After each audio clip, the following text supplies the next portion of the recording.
This is what the Norwegian traveller Carl Bock has to say about the vultures of Saket in his 1884 travel book, Temples and Elephants.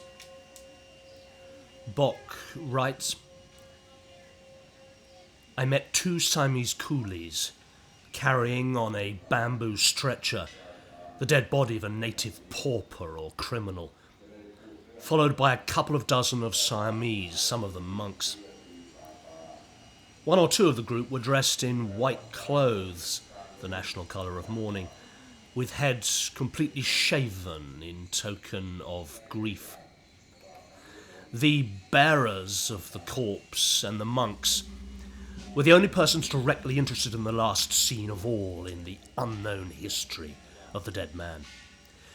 But high up in the air hovered a dark group of aerial beings who were to take a very active part in the proceedings.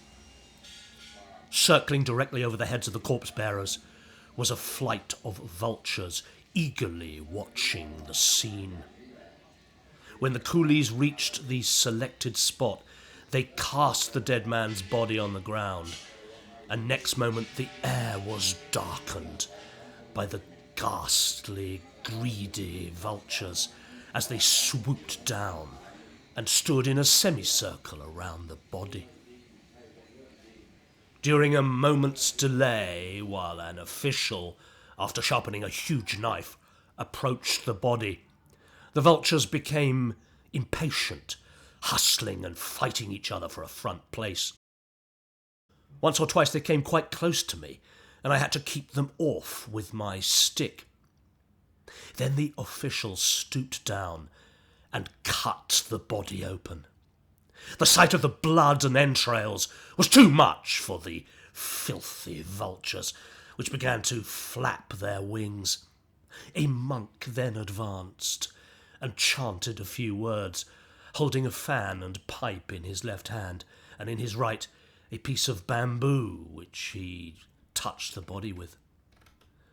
No sooner had he uttered his last words than the vultures seemed to know their time had come, and with a frantic rush and a horrible scream swept forward and hopped and fluttered round the mangled corpse, each trying to get his full share of the feast.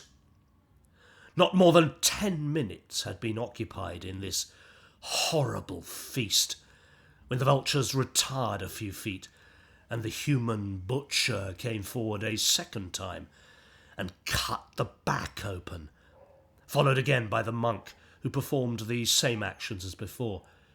There was then a second banquet for the vultures. 8 minutes later, and little remained except the head and the bones, which were collected together by the attending friends, whom I left gathering a few sticks with which to burn them.